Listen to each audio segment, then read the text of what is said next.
اعوذ باللہ من الشیطان الرجیم بسم اللہ الرحمن الرحیم رب اشرح لی صدری ویسر لی امری واحلل عقدۃ من لسانی یفقہوا قولی۔ السلام علیکم ورحمۃ اللہ وبرکاتہ۔ اللہ تعالیٰ نے یہ جو قرآن ہے نا، یہ ہماری رہنمائی کے لیے بھیجا ہے۔ ہم سے یہ تقاضا کیا ہے ہم اس کے مطابق اپنی زندگی بسر کریں۔ یہ دنیا اللہ نے بنائی، ہمیں بھی اللہ نے بنایا، اور ایک وقت کے بعد ہم سب کو واپس پلٹ کے اسی کے پاس جانا ہے۔ واپس جا کر ہمیں بتانا ہوگا اپنے رب کو ہم دنیا میں کیا کر کے آئے۔ یاد رکھیے گا، مرنے کے فوراً بعد انسان کا امتحان شروع ہو جاتا ہے۔ قبر میں انسان کا امتحان شروع ہو جاتا ہے، جب فرشتے آ کے اس سے سوال و جواب کرتے ہیں، جب فرشتے اس سے پوچھتے ہیں رب کون ہے، دین کیا ہے تمہارا، تمہارے نبی کون ہے۔ الحمدللہ ہم سب مسلمان، مجھے اللہ سے پوری امید ہے ان کا اچھے طریقے سے جواب دے دیں گے۔ اب چوتھا سوال بھی ایک پوچھا جانا ہے جو مختلف حدیث میں آتے ہیں، ہمیں تو زیادہ 3 سوالوں کے بارے میں بتایا جاتا ہے۔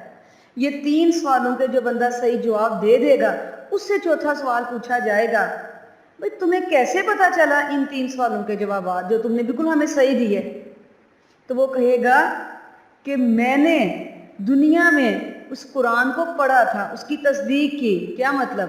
اگر دنیا میں آپ نے اللہ کی کتاب اپنی زبان میں سمجھی ہوگی، اپنی زبان سے آپ اس کی تصدیق کریں گے کہ جو میرا رب کہہ رہا ہے ٹھیک کہہ رہا ہے، تو پھر ہم اس چوتھے سوال کا بھی جواب دے سکتے ہیں۔ میجورٹی ہمارے 3 سوالوں کا جواب تو انشاءاللہ تعالیٰ دے دے گی۔ اب چوتھے پر کیا کہے گی؟ میرے پاس ٹائم نہیں تھا اس قرآن کو اپنی لینگویج میں سمجھنے کا، پڑھنے کا، یا میرے پاس ریسورسز نہیں تھے۔ کیا کہے گی؟ کیا عذر پیش کرے گی؟ الحمدللہ ہم تعلیم یافتہ ہیں، ایجوکیٹڈ ہیں، الحمدللہ ہمیں اردو تو پڑھنی آتی ہے، تو کیا ہوگا وہاں جا کے؟ کیا وہ ہمارے عذر قابل قبول ہوں گے؟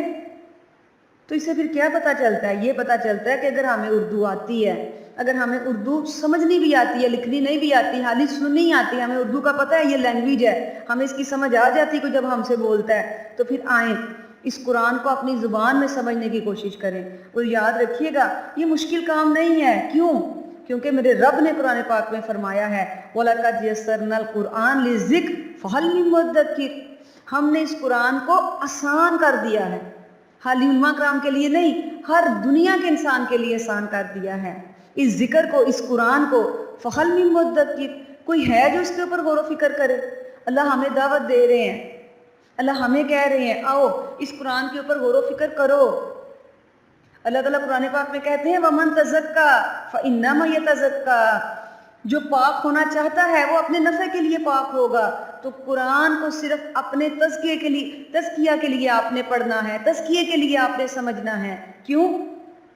قیامت کے دن اللہ تعالیٰ نے لوگوں کے گناہوں کے بارے میں آپ سے سوال نہیں کرنا، اللہ نے آپ سے آپ کے بارے میں سوال کرنا ہے۔ سوچیں ہم کیا جواب دیں گے؟ ہم نے کیا تزکیہ کیا ہوا ہے اپنا؟ اللہ کے نبی صلی اللہ علیہ وآلہ وسلم نے فرمایا دلوں کو زنگ لگ جاتا ہے۔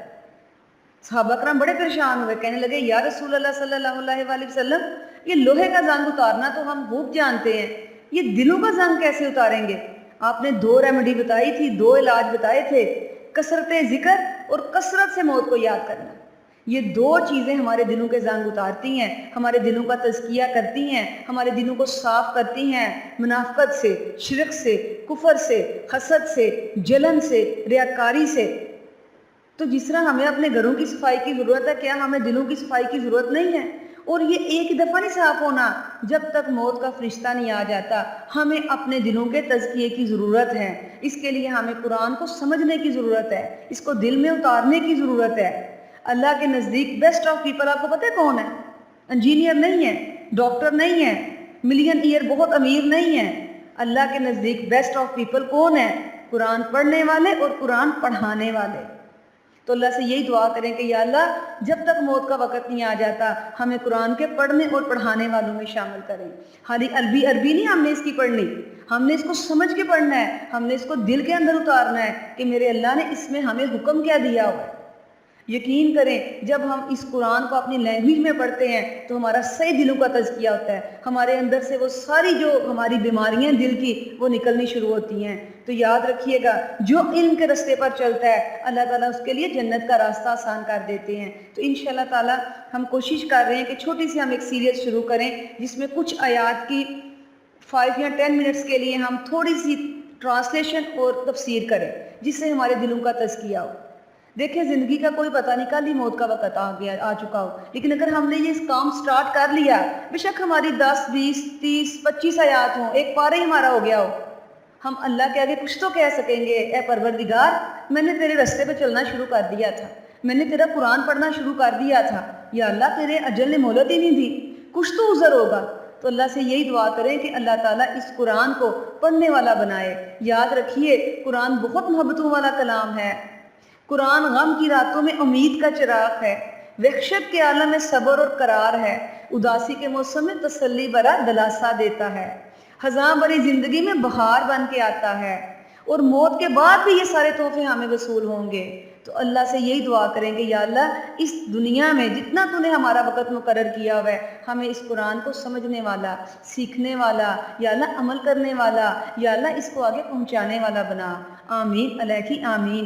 سبحانک اللہم و بحمدک اشہد ان لا الہ الا انت استغفرک و اتوب الیک۔ السلام علیکم ورحمۃ اللہ وبرکاتہ۔